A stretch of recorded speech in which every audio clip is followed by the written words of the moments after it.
NASCAR takeaways, Joey Logano locks in playoff spot after hectic Nashville finish. Lebanon, Tennessee. Maybe it was the spirit of Nashville that created the chaos at Nashville Superspeedway. After all, it's a city where everyone stays out longer and later than they originally planned. As the NASCAR Cup Series delved into bedlam as drivers tried to stretch it on fuel while jockeying for positions that resulted in a series record 5 overtime restarts, Joey Logano emerged as the winner, appropriately with his car running out of gas as he crossed the finish line at Nashville Superspeedway. Logano went 110 laps on his last tank of gas. Under green flag conditions, a driver could go about 75 to 80 laps, and Logano benefited from 41 laps under caution. You cross your fingers, say a prayer and hope that there's just enough gas in it, Logano said. There wasn't a drop to spare. Logano assumed the lead when Denny Hamlin ran out of gas under caution, and then Logano held on over the final 2 restarts in a race that went 31 laps beyond the scheduled 300-lap distance. The Team Penske driver vaulted himself into the playoffs after entering the race as the last driver inside the playoff bubble.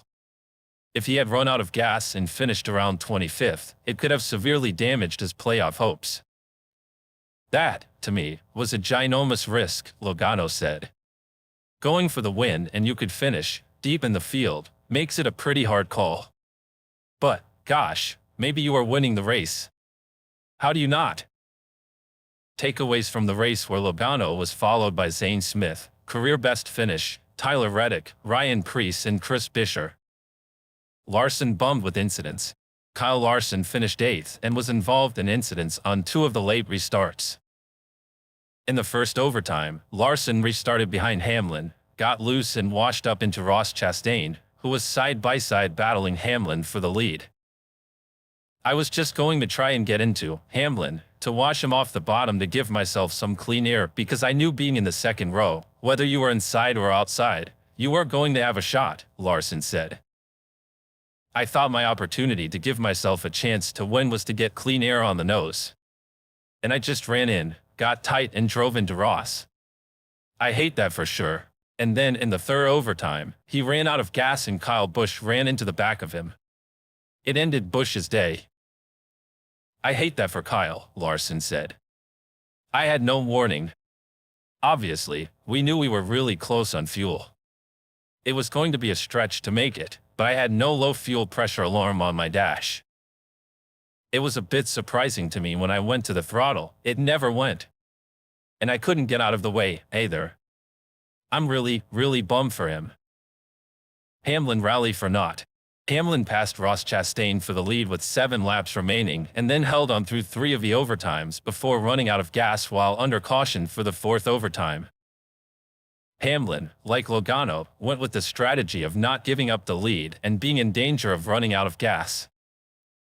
I was 15 seconds away from a win when Austin Cindric spun for the first overtime and 10 seconds away a few cautions after that, Hamlin said.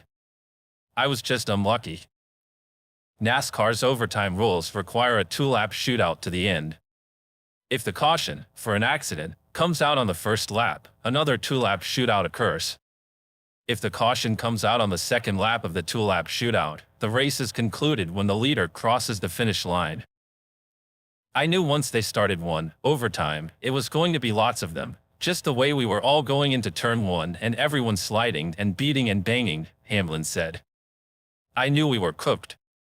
I thought we were cooked after the first one. I'm surprised we lasted as long as we did. Bell exits early. Christopher Bell led 131 laps and swept the opening 2 stages. But with drivers on various pit strategies, he at some point knew he would find himself in the middle of the pack. He did. And it didn't last long as he spun and crashed in trying to make a 3-wide move on lap 228. I got frustrated whenever I got bottled up on the restart and lost my cool, Bell said. I just carried too much speed in there and put myself in a really bad aero spot and spun it out. Great car. Great effort by my group. And I let them down today.